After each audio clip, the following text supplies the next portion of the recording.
Hey guys, it's SomberShadow001, back at it again with the video games, and back at it again with Destiny 2. Yeah, it's been a long time since I made a video.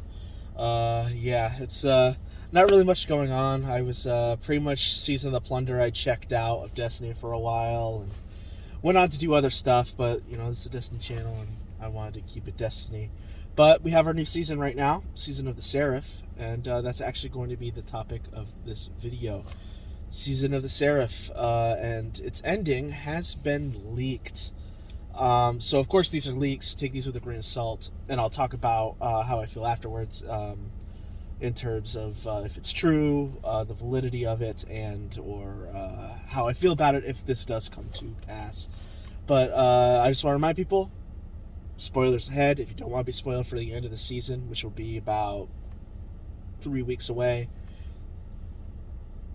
log off, wait, do whatever you need to, because we're going to go into it right now. So, the end of the season, according to leaks, will end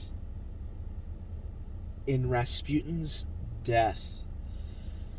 Yeah, so that's according to the leaks that, Rasputin will die at the end of this, and the details of which will be that Rasputin, over these next couple of weeks, considering that we just reactivated him this week, we're currently in our 4th week, will start to gain more of a conscience, more of a moral compass, and start really ruminating and feeling remorseful for all of the terrible actions he has done.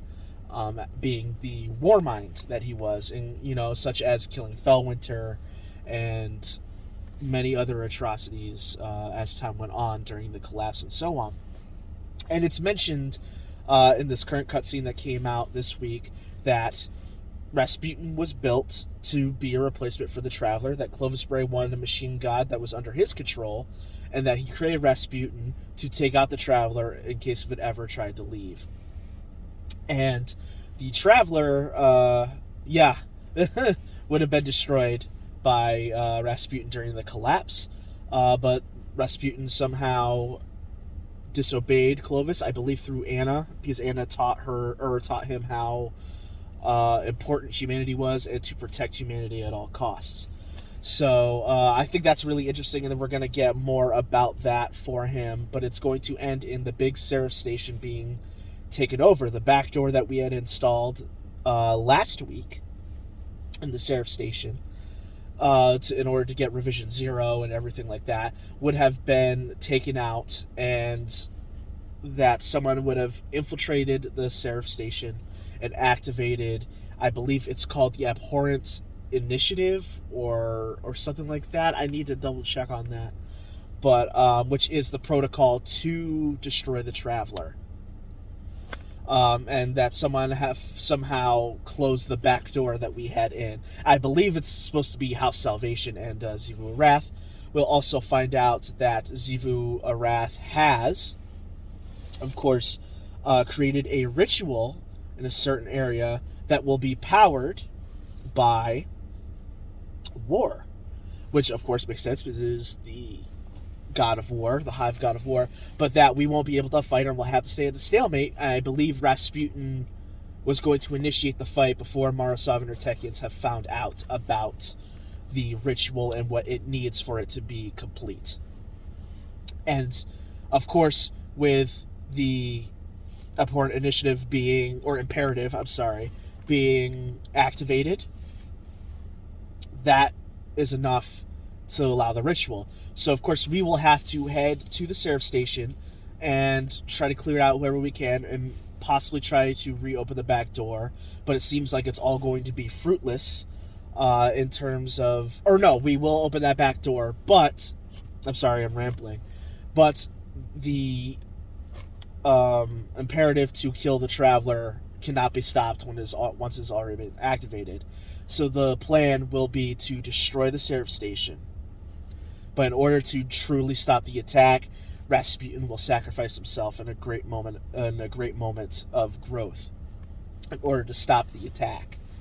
And that will be the end of our seasonal story, but it will be too little too late and the Xivu Arath's whole ritual will be started, which will open a portal in the last city for Xivu Arath's army to come in, and the Traveler will then abandon us, according to this leak, that the Traveler will be gone and that a pyramid ship will take its place.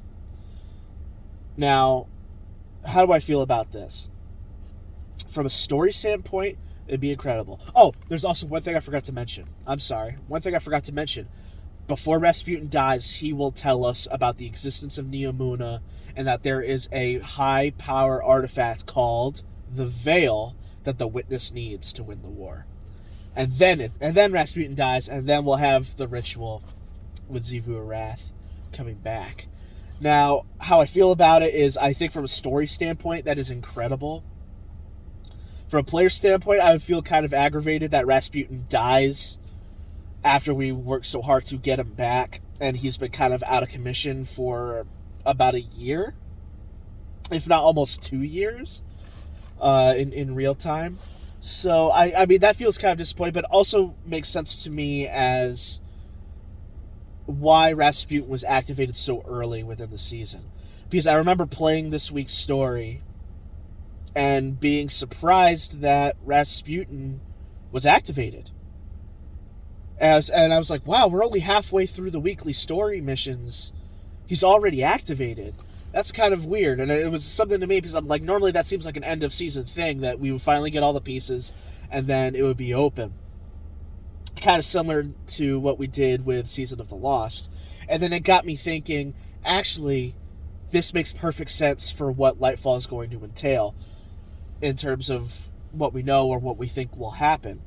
Losing Rasputin would be a massive hit to us, and it would tip the battle into the Darkness's favor. Or not really Darkness, but the Witness's favor. And if you've been thinking about these last 8 seasons so far, yes, 8, it has been about building each other's armies up. If you think about Beyond Light, Season of the Hunt, Season of the Chosen, Season of the Splicer, and Season of the Lost, that was us building our army, us building our alliances finally, and creating one big army eventually. And these most recent seasons, Season of the Risen, Season of the I'm sorry, I always forget. Season of the Chosen. That was last year. I'm sorry, guys. It's been a while. I'm tired. I'm very, very tired. Season of the Risen, Season of the Haunted, Season of Plunder, and this current season, Season of the Seraph, has been building up the Darkness's army, or the Witness's army, throughout these 4 seasons. That's kind of what's been going on. If you think about it, everything had a mini story, but at the end of each one, there was a new power player for the Witness. If you think about that, Season of the Risen, maybe not so much, because that was more dealing with the after effects of what Savathun had done with stealing the light from the Traveler, or not stealing the light, but from the Traveler and having the Hive, and that was pretty much what Season of the Risen was about. So we didn't really get much in terms of that. But every season afterward, Season of the Haunted, Callus becomes a disciple. Season of Plunder, Aramis is working for the Witness. And now Season of the Seraph, we could possibly have Clovis. So that's where I think it's going, based on what we heard from this week's story of him being booted out of the exoframe and Rasputin taking over, and him just saying, they know. That's all we heard him say, was they know. We don't know who he was talking to. I think he was talking to the Witness. I think that's where it's going, and that he's going to be the final piece.